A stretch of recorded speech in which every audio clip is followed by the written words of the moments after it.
our investigation so far, we're doing well. We already investigated 12 Paralympic athletes.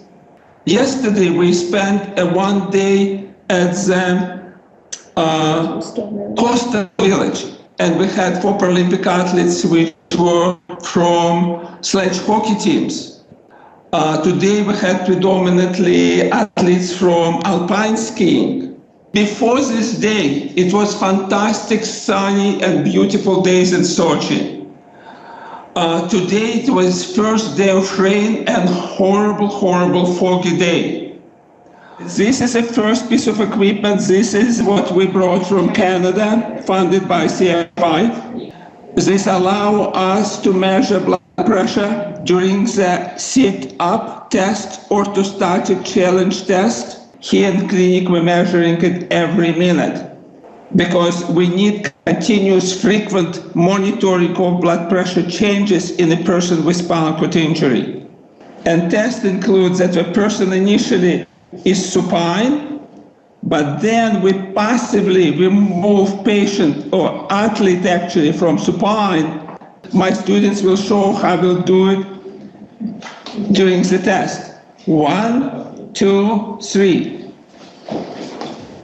And this is what is passive sit-up or orthostatic challenge test.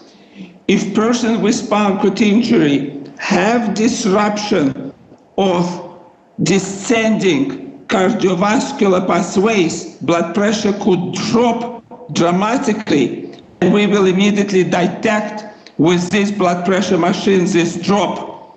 Another autonomic test we've been doing, this infrared detector, it is a temperature control.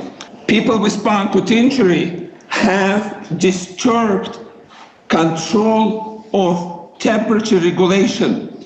And we, particularly in a cold environment, we worry about possible temperature damage.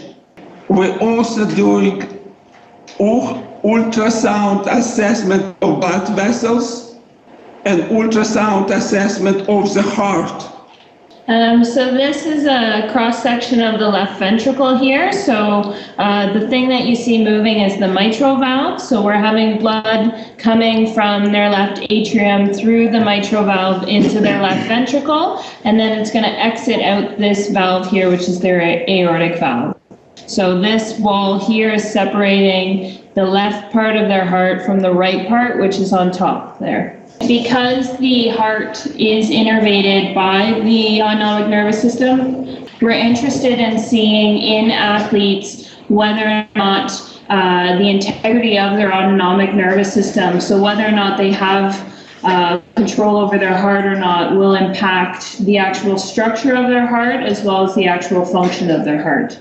Autonomic nervous system is a very complex structure. And that's why we have to assess blood pressure, temperature regulation, heart function, vessel dysfunctions. Will provide total picture of autonomic disbalance in a person with spinal cord injury. International Paralympic classification is fluid things. It's not engraved in stone. It's needed to be altered when we get more information, when we gather more data.